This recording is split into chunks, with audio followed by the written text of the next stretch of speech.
God. Amen. Good morning, everyone.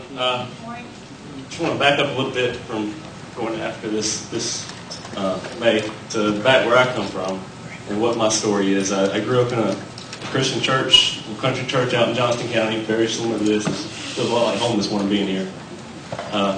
But I grew up, I was brought to church every Sunday. My parents brought me to Sunday school, learned all the lessons of life and about God and who God was and his instructions for my life. And I came to know at a very young age, about 8 years old, that knowing God was never going to be enough. That knowing what He did and what He did on the cross was not going to be enough. So I took that one step farther and became a believer at a very young age and accepted Christ and asked Him in my life. So that's kind of my testimony, short, sweet, to the point. But take that one step farther. But last year I was asked to go to Africa.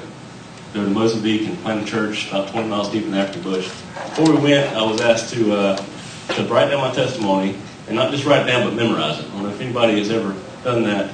It's a great experience to write your testimony down in words on page and memorize it. Which testimony is a great thing, because nobody can ever take that from you. People can challenge it, but you can always share that and it was used as a way. It's a different experience for me. Because they asked us to memorize our testimony, went door to door while we were in Africa, and shared our testimony through a translator, which I'd never spoken to a translator before. Probably need to a lot, because people have trouble understanding me sometimes.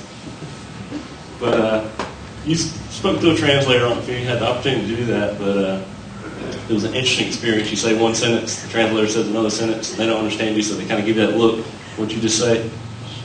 So going through that, but God used that testimony, and however small and the way it was, and it's not some kind of mighty, I was down in the dirt and on my deathbed and accepted Christ, but He used that to bring people to Him. And last night at the last worship we had there, I stood up, nervous I could be, didn't know a soul in the room.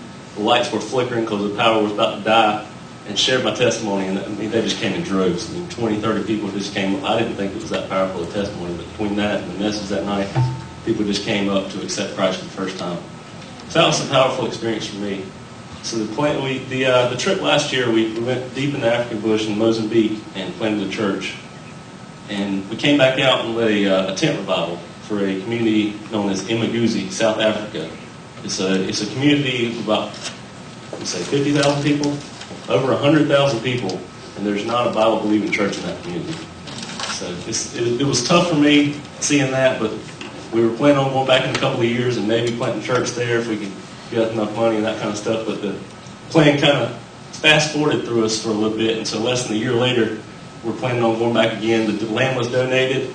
And so all we have to do now is go to the building. The walls are up. So the plan now is going in May to put a roof on, put doors on, put windows on, and make this a solid community building. Not just a church, but a place where everyone in the community can come and learn more about God and who Jesus Christ is and what He did for us on the cross.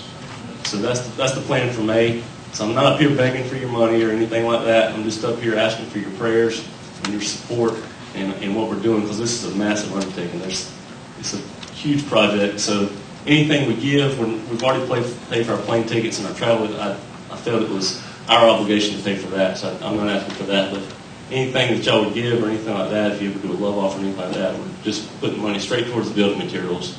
We're looking at about $12,000 US. I think it was like 90,000 Rand, if you know the conversion rate. It comes out about $12,000 for the building materials. And I was challenged by that fact, because I'm sitting here comfortably. I sit every Sunday in a church that has a roof on it. If it decides to rain, we have a roof over our head. We're not getting wet. Nice air conditioning or heat when in the wintertime. And so I'm just challenged. I can't sit still in church knowing that this church doesn't have a roof on it. So that's my challenge to you today. And not just that I'm a missionary. I'm not a missionary. I'm a fireman. I go to my job every day and work. I'm not a full-time missionary going into to spend the rest of my life in missions, but we are all missionaries. The Great Commission calls us all to mission. So if you don't leave here today with anything but that fact, that as soon as you walk out the doors, you are a missionary. In your workplaces, in your schools, whatever you decide to do, you are a missionary. So don't ever look at me like I'm some kind of great missionary, because I'm not. I'm just answering the call when God knocks. So Thank you for the opportunity to speak today.